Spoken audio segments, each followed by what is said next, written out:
आपल्याबरोबर शिवसेनेचे खासदार आणि ठाण्याचे जिल्हाप्रमुख नरेशजी म्हस्के आहेत. सर, एक महत्त्वाचा विषय आपण मांडला होता रेल्वेच्या संदर्भात, ज्यामध्ये जी हार्बर रेल्वेची स्थानकं आहेत, ट्रान्स हार्बरवरची स्थानकं आहेत, ती मध्य रेल्वेने स्वतःकडे घ्यावी हा विषय होता. त्या विषयासंदर्भात मध्य रेल्वेने देखील आता कारवाई सुरू केलेली आहे. ही सगळी स्टेशन त्यांच्या अखत्यारीत घ्यायला सुरुवात केलेली आहे. काय सांगाल? अनेक वर्षापासून एक प्रलंबित प्रश्न होता. ज्यावेळी मी खासदार झालो आणि त्यावेळी आमची नवी मुंबई, वाशी यावरची जे स्टेशनं पाहिले तर त्यांची खूप प्रचंड त्या ठिकाणी दुरुस्ती करण्याची गरज आहे.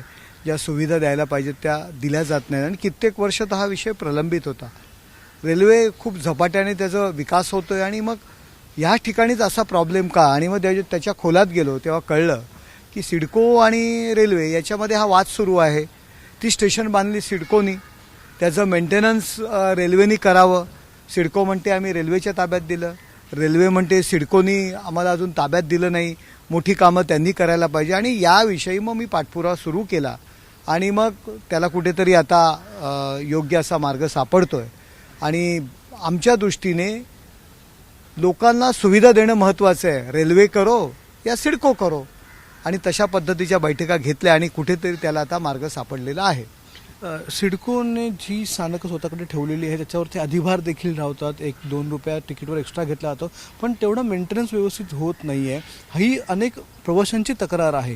सिडको म्हणते की आम्ही रेल्वेच्या ताब्यात दिली, रेल्वेचं म्हणणं आहे की मोठी कामं त्यांनी ताब्यात देण्या अगोदर करायला पाहिजे होती, ती केली नाहीत.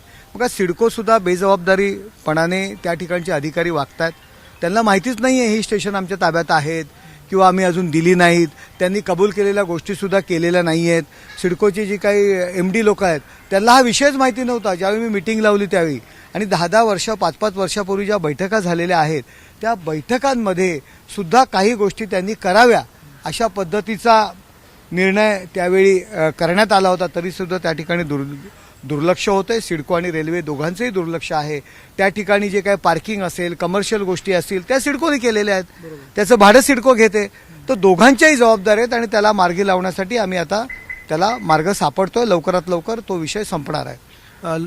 आणखीन म्हणजे ठाणे स्थानक असेल किंवा पश्चिम रेल्वेवरची मीरा भाईंदर वगैरे ही स्थानकं आहेत, त्या ठिकाणच्या देखील काही सोयीसुविधा ज्या वाढवण्याची गरज आहे. आता हळूहळू कशा प्रकारे तुम्ही पावलं उचलताय? बघा की भाईंदरमध्ये सुद्धा खूप झपाट्यानं जे काम संथ गतीने सुरू होतं दोन्ही स्टेशनचं त्या ठिकाणी सुरू केलेलं आहे. आपण त्याचा पाठपुरावा करतोय. साणा स्टेशनला सुद्धा जो विषय होता की प्लॅटफॉर्मच्या लांबी वाढवणं, 2 प्लॅटफॉर्मची लांबी वाढवणं, 15 डब्याच्या गाड्या आणि त्या ठिकाणी जास्त डब्यांच्या गाड्या येण्याकरता त्या दृष्टीने पण काम सुरू झालेलं आहे. आपण पाहताय छप्परसुद्धा अतिशय खूप चांगल्या पद्धतीने त्यासाठी तयार झालेलं आहे. त्या ठिकाणी खूप चांगली बसण्यासाठी खूप चांगलं एक हॉल आपण बनवलेला आहे. चांगलं कॅन्टीन त्या ठिकाणी बनवलेलं आहे. जास्तीत जास्त सुविधा कशा देता येतील यासाठी पाठपुरावा सुरू आहे आणि तो त्या ठिकाणी सुरू होत आहे. धन्यवाद सर आमच्याशी बातचीत केल्याबद्दल. तर आता सिडकोची स्थानकं जी आहेत ती आता पूर्णतः मध्य रेल्वेच्या अखत्यारीमध्ये जाणार आहेत. त्यामुळे एक प्रकारे प्रवाशांना सर्व जी इतर स्थानकं आहेत त्याच प्रकारे आता सोयीसुविधा देखील या स्थानकामधून मिळायला सुरुवात होणार आहे. कॅमेरामन विनयसह अक्षय भाटकर, ABP माझा, ठाणे. दुसरा करूया. महापालिका निवडणुका अगदी तोंडावर आलेल्या आहेत. अगदी काही दिवसांनंतरच महापालिका निवडणुका या होतील, कधीही जाहीर होतील. मात्र त्याआधी आता कोणत्या ठिकाणी कोणता पक्ष हा महायुतीमध्ये असणार की स्वबळावर लढणार या चर्चा सुरू झालेल्या आहेत. त्याच्यामुळे या सगळ्या परत घ्या, मी बोलते ना इथे.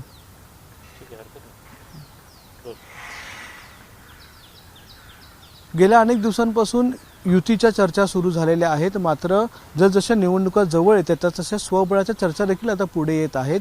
ठाण्यामध्ये नेमकं चित्र कसं असेल, ठाणे महानगरपालिकेचं चित्र कसं असेल आपण जाणून घेणार आहोत. आपल्यावर नरेशजी म्हस्के आहेत. सर, ठाणे ही नेहमीच शिवसेनेचा गड राहिलेला आहे. 2017ची निवडणूक झाली त्यामध्ये आपण स्वबळाचा नारा दिला होता. आपले 67 नगरसेवक निवडून आले होते. आज तुमच्याकडे सिटिंग नगरसेवक एकत्र मिळून 80पेक्षा जास्त आहेत. काय एकूण चित्र आहे? पदाधिकाऱ्यांच्या काय भावना आहेत? काल बैठक देखील झाली आहे. बघा, आमच्याकडे आता जर आपण पाहिलं तर विविध पक्षातील जे वर्षानुवर्ष निवडून येतात ते सर्व नगरसेवक आज एकनाथ शिंदेसाहेब यांच्या नेतृत्वाखाली ठाण्यामध्ये काम करत आहेत. डॉक्टर श्रीकांत शिंदे यांच्या नेतृत्वाखाली काम करत आहेत. जो विकास या ठिकाणी सुरू आहे, कळवा असेल, दिवा असेल, त्याचबरोबर ठाणं आहे. जवळजवळ आमच्याकडे आत्ता जर तुम्ही पाहिलं तर 85च्या वरती जे सिटिंग नगरसेवक आहे, जे वर्षानुवर्ष त्या ठिकाणी निवडून येतात, ते नगरसेवक आमच्या समवेत आहेत, आमच्या पक्षासोबत आहेत. देश पातळीवर, राज्य पातळीवर महायुती झालेली आहे. नेते जो निर्णय घेतील त्या निर्णयाशी आम्ही बांधील आहोत. शेवटी नेत्यांचा निर्णय हा अंतिम निर्णय असतो. लोकसभेला युती होती, विधानसभेला युती होती, तर महानगरपालिकेला सुद्धा युती व्हावी असं आमचं प्रामाणिकपणे मत आहे. कारण त्याच मतदार राजाकडे आम्ही जात असतो. लोकसभेला आणि विधानसभेला आम्ही जात असतो. युती व्हावी, आमच्या नेत्यांनी जो आदेश आम्हाला देतील त्याचं पालन आम्ही त्या ठिकाणी करू. काही नगरसेवकांनी नाराजी व्यक्त केली. विकास कामांच्या आड इतर महायुतीतलेच पक्ष येत आहेत, भाजपसारखे पक्ष येतात असं देखील सांगितल्याची आम्हाला सूत्रांकडून माहिती कळलेली आहे. हे बघा, शेवटी बघा, कुरबुरी ह्या असतातच, नाही असं नाही. शेवटी प्रत्येकाला आपला पक्ष वाढवायचा असतो, पक्षातील कार्यकर्ते जगवायचे असतात, पक्षातील कार्यकर्त्यांना ॲक्टिव्ह करायचं असतं. परंतु आपण पाहत आहे की आमच्यात असं नगरसेवक असतील, आमचे पदाधिकारी असतील, तर त्यांच्याकडनं कधीच युतीच्या विरोधात कधी अशा स्टेटमेंट येत नाहीत किंवा तशा पद्धतीने कोणीही वक्तव्य करत नाहीत. पण काही ठिकाणी छोट्या मोठ्या गोष्टी आहेत, जे सिटिंग नगरसेवक आहेत त्यांच्या विभागामध्ये काही अडचणी आहेत, काही इतर नेत्यांचा जो काही खूप इंटरफेरन्स आहे त्याला ते लोक शेवटी कंटाळतात आणि त्यांच्याकडनं तशा पद्धतीचा सूर येतोय, नाही असं नाही. पण शेवटी आमचा पक्ष हा आदेश मानणारा आहे आणि आदेशाचं पालन आम्ही करणार आहे. आणि काही लोकांना वाटतं, आता बघा, गेल्या आठवड्यात 2 दिवसापूर्वी संजयजी केळकर आमदार आहेत, ते म्हणाले भाजपाचा महापौर या ठाणे शहरावरती होईल. आता आमचा वर्षानुवर्ष महापौर त्या ठाणे शहरावर आहे, तर आमच्याही नगरसेवकांना आणि विभाग प्रमुखांना वाटणार ना की आमचाही महापौर होईल, आमचा तर आहेच महापौर आणि तो आमचा महापौर राहणार. अशा पद्धतीच्या काही गोष्टी कुरबुरी आमच्या पक्षाच्या बैठकीमध्ये होतात. त्यामध्ये एवढं मनावर घेण्यासारखं किंवा युतीच्या विरोधात काही वातावरण असं नाही आहे. शेवटी आमचा पक्ष आदेश मानणार आहे आणि एकनाथ शिंदे साहेबांचा जो आदेश असेल त्याचं पालन चुपचाप आमची लोक करणारी आहेत. पण एक विचार असं वाटतं की आज भाजपने एक बैठक देखील ठेवलेली आहे. या बैठकीमध्ये संपूर्ण 33 जे प्रभाग आहेत त्या प्रभागांमधल्या प्रत्येक सीटवरच्या नगरसेवक किंवा तिकडचे जे इच्छुक आहेत त्यांची ही बैठक ठेवण्यात आलेली आहे. त्यांना मार्गदर्शन करण्यात येणार आहे. याबद्दल काय वाटतं? भाजपने स्वबळाची पूर्ण तयारी करून ठेवली आहे. आणि भाजप हा एक प्रमुख राजकीय पक्ष आहे, त्यामुळे त्यांना तो अधिकार आहे. त्यांच्या जे कोणी इच्छुक असतील किंवा प्रत्येक प्रभागनीय बैठक घेण्याची, आमची सुद्धा आमची काल बैठक झाली. त्यासाठी आम्ही काही नेत्यांचा आदेश आम्ही कोण धुडकावणार असं नाही आहे. भाजपचेही नेते सुद्धा नेत्यांचा आदेश धुडकावणारे नाही आहे, नेत्यांना मानणार आहेत. पण प्रत्येकाचा पक्ष वाढवणं किंवा पक्ष ऍक्टिव्ह ठेवणं हे काम आहे, त्याचाच तो भाग आहे. पण तुमची देखील तयारी आहे का? हे बघा, इतके वर्ष तर आम्ही वेगळंच लढलो ना. तयारी आहे म्हणजे काय? आज या ठिकाणी आज 80च्या 85 पर्यंत सिटिंग नगरसेवक जर आमच्याकडे आहेत, तर समजा आमची युतीत लढण्याची तयारी आहे. आणि समजा जर युती झाली नाही तर आम्हाला लढावंच लागणार आहे ना. 85 सिटिंग नगरसेवक आमच्याकडे आज आहेत, त्यामुळे भाजपची पण तयारी आहे. शेवटी प्रमुख राजकीय पक्ष ते सुद्धा लढतील. RPI उद्या लढेल. अहो की हे कशाला इकडून तिकडून गोळा करून जितेंद्र आव्हाडांचा पक्ष पण लढेल, तरी त्यांच्याकडे कोण सिटिंग नगरसेवक नसतील. त्यांची केविलवाणी अवस्था आहे. आता ते मनसे आणि याच्या मागे फिरतायत. सध्या मी पाहिलं त्या दिवशी त्या मोर्चामध्ये त्यांना जे काही स्थान मिळालं, एक माजी मंत्री आणि सिटिंग आमदार, त्या ठिकाणी सिटिंग कोणच नव्हतं, पण त्यांना जे काही स्थान मिळालं मला वाईट वाटलं ते सगळं पाहून.